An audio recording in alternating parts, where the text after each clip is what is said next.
পাকা আম আর চিনি লবণ দিয়ে তৈরি করে নিচ্ছি আমসত্ত্বা।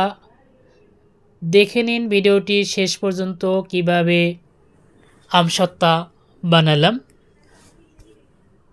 আর এই আমসত্ত্বা বানানোর জন্য প্রথমে নিয়েছি কয়েকটি আম নিয়েছি। এখানে আমগুলোকে ভালোভাবে ধুয়ে নিয়ে আসলাম, তারপরে এখন ছিলিয়ে নেব। এই যে দেখতে পাচ্ছেন পাকা আম, ছিলিয়ে আমগুলোকে কেটে নেব, পিস পিস করে কেটে নেব। আমগুলো ছোলার পরে এই যে ছেলা হয়ে গেছে, এখন এগুলোকে পিস পিস করে কেটে নিচ্ছি। তো আমগুলোকে প্রথমে এভাবে ধুয়ে পিস পিস করে কেটে নিতে হবে, প্রত্যেকটা আম এভাবে নিতে হবে কেটে।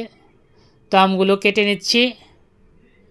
তো আমগুলো এই যে দেখতে পারতেছেন আমি আমগুলো ছিলে কেটে নিচ্ছি পাকা আম। তো সব আমগুলো এভাবে ছিলে কেটে নেব। তো আমগুলো কেটে নেওয়ার হয়ে গেছে, এখন এগুলো ব্লেন্ড করব। এই জন্য ব্লেন্ডার করার জন্য এই যে ব্লেন্ডার মেশিন নিয়েছি, আর আমগুলো ব্লেন্ডারের ভিতর দিয়ে দিছি, এখন ব্লেন্ড করে নেব। তো দেখেন এগুলোকে এখন ব্লেন্ডার করে নেব। মেশিনে স্টার দিয়ে এগুলোকে ব্লেন্ড করে নিচ্ছি, দেখতে পাচ্ছেন। তো আমগুলো অনেক সুন্দরভাবে ব্লেন্ড করে নিয়েছি, এই যে পাতিলে ঢেলে নিচ্ছি এখন। তো এগুলো করো আরও একবার আমি করে নেব এগুলোকে, যেহেতু অনেকগুলো আম নিয়েছি। তো আমার করা হয়ে গেছে, এখন পাতিল চুলার উপরে বসিয়ে দিলাম এবং চুলা ধরিয়ে দিলাম।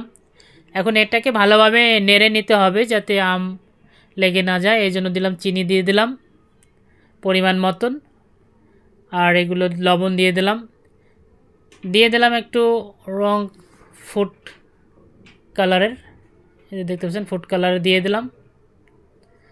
কালারটা করার জন্য একটু ফুড কালার দিয়ে দিলাম, অনেক সুন্দর একটা কালার চলে আসছে, দেখতে পাচ্ছেন।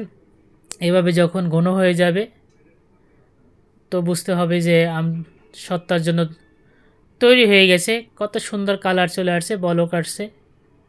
এখন এটাকে নামিয়ে নেব, আর এই জন্য আমি যে উপরে রাখবো সেখানে এই যে প্লেটের উপরে ছেনিতে এখানে ভালোভাবে তেল দিয়ে নিচ্ছি। তেলটা দিলে কি হবে, তাড়াতাড়ি উঠে যাবে, এই জন্য তেল দিয়ে নেবেন। এখন এটা শেষ লুক দেখতে পারতেছেন। এরপরে ঢেলে দিলাম সেই যে তেল দিয়ে রেখেছিলাম ছেনিতে, সেগুলোর উপর ঢেলে দিলাম। ঢেলে দেওয়ার পর একটু নেড়ে নেব, নেড়ে নেওয়ার জন্য সব জায়গায় ছড়িয়ে পায়। এই যে হয়ে গেছে, দেখেন সব জায়গায় ছড়িয়ে গেছে। আর একটা প্লেট এভাবে নিয়ে নেব, দেখে নিন। এই যে আরও একটা প্লেটে এভাবে ছেনিতে নিয়ে নিলাম।